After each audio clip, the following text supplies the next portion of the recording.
The hidden war, Solomon's pact with the demon king. It began one stormy October night in the south, the kind of storm that shakes shutters and stirs something primal in the blood.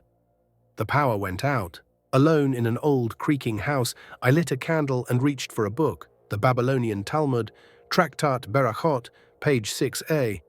As thunder cracked outside, I read, "If the eye were given permission to see, no creature could survive the sight of the demons that infest our world." Another line chilled me deeper.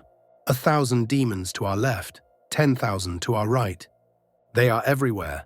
The Talmud paints a world haunted at every turn. It isn't metaphor, it's an invisible architecture of chaos. A pandemonium. Not just a word for disorder, but Milton's literal capital of hell. Its Greek roots, pandemonium, all demons. But there is one figure who, legend says, tamed the chaos. The King of Wisdom and Shadows. King Solomon, known for building the Temple of Jerusalem, is said to have ruled not only men, but demons. His wisdom stretched beyond plants and stars. According to apocryphal texts, he understood the secret names of spirits. He knew how to bind them. The Hebrew Bible hints at something darker. His marriage to Naamah, an Ammonite woman later called a demon in mystical texts, his flirtations with foreign gods. And then there's the Queen of Sheba, her identity shrouded in sorcery. But Solomon's true descent into occult power is found not in scripture, but in the shadows between books. The worm, the demon, and the temple. The Talmud tells a bizarre story. To build the temple without iron tools, since they were forbidden, Solomon needed a magical creature. The shamir, a worm capable of slicing stone. To find it, Solomon captured demons, tortured them. One finally broke. Asmodeus, the demon king, knew where the shamir was. Solomon got him drunk, chained him with rings engraved with divine names, and dragged him back to Jerusalem. For a time, Asmodeus helped build the temple, until he tricked Solomon, devoured his magical ring, threw him hundreds of miles into the air. The demon king took Solomon's throne. Was Solomon restored? Some say yes, others say the demon ruled Israel. Either way, the story ends in firelight and doubt. But this tale was just the beginning. The book that binds the abyss. The most infamous book of demonic knowledge is not the Talmud or even the Bible. It's called the Lesser Key of Solomon, also known as Lemegeton, a mysterious word that appears nowhere else. Possibly a corruption, possibly a code.